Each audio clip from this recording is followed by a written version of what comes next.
Hello again, this is Doug, the 2-Minute Gardener. Today we're going to talk about how to pick the perfect rose for your garden. I tell you, it's January, we've packed up all the holiday stuff, and now it's time to start thinking about that spring garden. And people go, well, I'd like to get some roses for my garden, but I'm not sure where to start. Well, January is bare root rose season. The roses are dormant, they're easily moved, and it's kind of nice to take them around. But when you're looking at these roses, you're kind of thinking, I don't know what kind of rose I want. So I'm going to talk about 5 different categories of roses. So the first one is roses that produce a lot of blooms. Now, the way to get a lot of blooms is with Floribundas, a type of rose that throws up a lot of flowers on a single stem. So here are some of my favorite Floribunda roses. And these will produce a lot of blooms on each one of these stems. Some are fragrant, some aren't, but it's just basically you're trying to get a lot of really fun color in the garden. And as always, there's a list of every single one of these roses in the video description, along with some links on where to buy some of these roses. Not every single one of these roses are available via Amazon, but they're still all wonderful roses. And I do list every single rose in this video. There's actually almost 40 roses that you will see in this video. So these are all the Floribundas that I think are really great, tough roses, nice and easy to grow, but just give a lot of really great flowers to them. Oh, Sexy Rexy, one of the best there is. I love my Sexy Rexy. I actually won a trophy at the National Rose Show with my Sexy Rexy. Just a great rose. All right, so now let's move on to your classic single stem Beauty and the Beast. Give me a big old one. Big rose. So these are your Hybrid Teas or grandifloras. They're going to give you that classic single stem rose, really wonderful, not necessarily fragrant. We are going to talk about fragrance and roses in just a minute, but here are those Hybrid Teas. Now, of course, as soon as I say that, the very first one up is Barbara Streisand, which is a very fragrant Hybrid Tea rose. Really wonderful rose. But these are your classic Hybrid Tea roses. Firefighter, kind of fragrant, really, just a great red rose. Cajun Sunrise, oh, this is my Cajun Sunrise, and I love that beautiful color.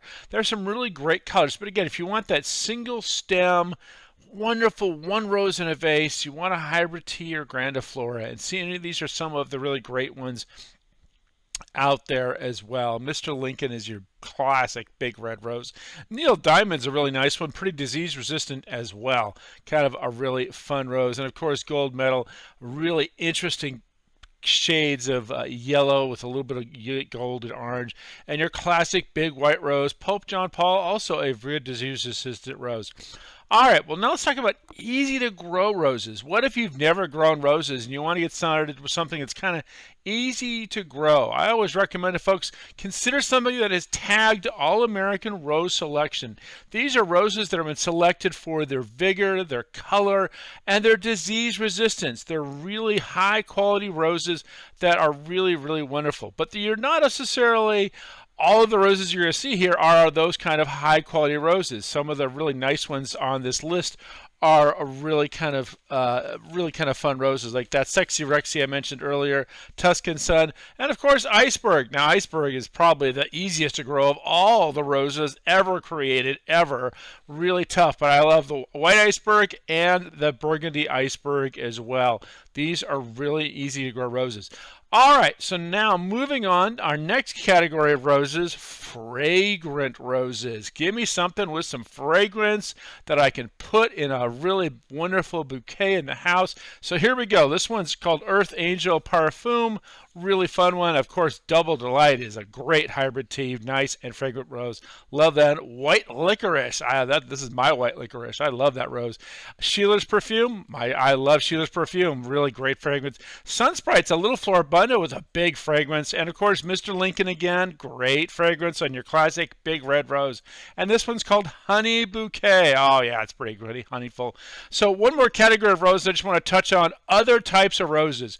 So these are climbing roses. And these are really wonderful if you want to put some roses over an arbor, up against a fence, even up against a wall. You can actually attach it to the wall as long as you get those canes growing horizontally to give you flowers up and down the wall. So of all the climbing roses, my two favorite are 4th of July which is an all-American rose selection, which also tells you it's a vigorous rose, good disease resistant, really wonderful colors. It just kind of explodes. Every single flower is different. It's why I love 4th of July. It's really wonderful. Another one is Dublin Bay. Big old fun red rose. And again, you want to use these climbing roses to cover fences, cover arbors, places where you might not necessarily want a single classic rose, or even cover the side of a house. This one's climbing Cecil Bruner. And by the way, this one is only about 7 years old. It only took 7 years to cover the side of the house with all these incredible pink blossoms. So again, when you grow roses, you want to make sure you have well-draining soil, at least 6 hours of daylight, and make sure to feed those roses. You have to feed your roses every month to get them to really bloom like crazy. You don't need to feed them in the winter, but you definitely want to start feeding them in March or so. Well, that's all the time we have for today. I hope you have enjoyed this video. Hit that like button if you really got some value out of this, and make sure to subscribe to get more of my garden videos. Until next time, this is Doug, the 2-Minute Gardener, saying thanks for watching.